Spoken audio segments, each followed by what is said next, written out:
Bonjour, bienvenue au JT en ligne de Côte d'Ivoire News. Cette édition du 8 avril 2016 sera essentiellement dominée par une série de tristes nouvelles. Mais à côté de ces événements malheureux, nous aurons quand même quelques bonnes nouvelles à vous transmettre. Alors pour tout savoir de l'actualité en Côte d'Ivoire, ne bougez surtout pas, restez avec nous. Ça démarre dans un instant bien sûr par les titres. Au menu du jour, près d'un millier de salariés bientôt dans les rues. Qu'ont-ils fait? Qui sont ces employés? Vous aurez toutes les réponses dans notre JT. Sérédié fait ses adieux à la sélection nationale. Rumeur ou vérité, vous en saurez plus dans un instant. 500 000. Non, nous ne sommes pas en train de parler d'argent, mais du nombre de personnes frappées par cette terrible maladie qui fait des ravages en Côte d'Ivoire et dans le monde. Malgré cette tempête, certains par contre n'ont pas l'air de se plaindre. Je fais par exemple allusion à ces riches hommes d'affaires ivoiriens qui s'apprêtent à entrer dans l'histoire de l'entrepreneuriat.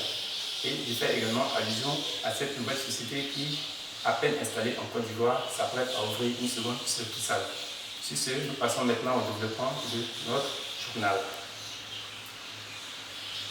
Si vous êtes abonné ou avez des connaissances liées à l'un des réseaux suivants, Warid, Green, Café Mobile ou Comium, alors cette nouvelle vous concerne et vous êtes prié de la partager. Le gouvernement ivoirien vient de retirer la licence d'exploitation à ces 4 entreprises de télécommunications présentes en Côte d'Ivoire. La raison, vous la savez, ces entreprises n'ont pas pu honorer leur dette vis-à-vis de l'État ivoirien. Évidemment, c'est une triste nouvelle pour les abonnés liés à ces réseaux, mais la déception est encore plus grande pour leurs différents employés. Cette fermeture va occasionner la destruction d'au moins 700 emplois en Côte d'Ivoire. Mais il y a tout de même une petite lueur d'espoir, aussi infinie soit-elle. Nous avons appris comme ça qu'une nouvelle entreprise de télécommunications viendrait s'installer en Côte d'Ivoire très bientôt. Alors, ces travailleurs licenciés auront donc l'occasion de postuler. L'international ivoirien Sérédié laisse tomber la sélection ivoirienne au moment où ses coéquipiers ont le plus besoin de lui. Rassurez-vous, il ne s'agit pas d'un départ volontaire car nous connaissons tous la âme et la détermination de l'homme sur les terrains.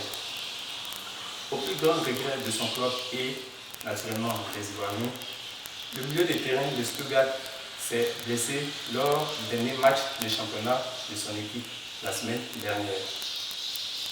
Il sera donc absent des pelouses pour plusieurs mois et manquera plusieurs rencontres avec la Côte d'Ivoire.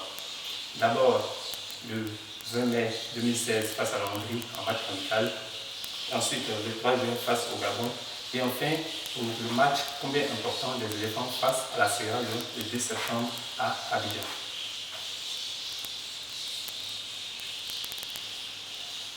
« 500 000, c'est à peu près le salaire d'un cadre moyen en Côte d'Ivoire. Mais ici, nous ne sommes pas en train de parler de finances. C'est aussi le nombre de personnes atteintes par le diabète au pays. L'annonce a été faite par la ministre ivoirienne de la Santé, Dr Raymond Loulou Kofi. C'est l'occasion également pour nous de sensibiliser les uns et les autres à suivre de près leur régime alimentaire et à se mettre à la pratique du sport. Car selon un rapport de l'OMS, l'Organisation mondiale de la santé, que je cite, le surpoids et l'obésité constituent des facteurs à l'origine de cette augmentation spectaculaire. Fin de citation. Nous rappelons qu'aujourd'hui, le monde compte plus de 422 millions de diabétiques. Deux bonnes nouvelles néanmoins dans cette édition. La première concerne ce riche homme d'affaires ivoirien qui s'apprête à acquérir un club français. Charles Kader Goré, un nom qui parle à certains Ivoiriens et par d'autres normal, car l'homme est très occupé et tout le temps entre deux avions et très peu discret. Ce dernier souhaite racheter le Racing Club de Lens, une équipe évoluant en deuxième division dans les championnats français. Si l'acquisition se confirme, alors l'Ivoirien aura sauvé près de 180 emplois en France. L'autre bonne nouvelle est l'ouverture d'un second Burger King à Abidjan après celui du centre commercial Place de Matoré.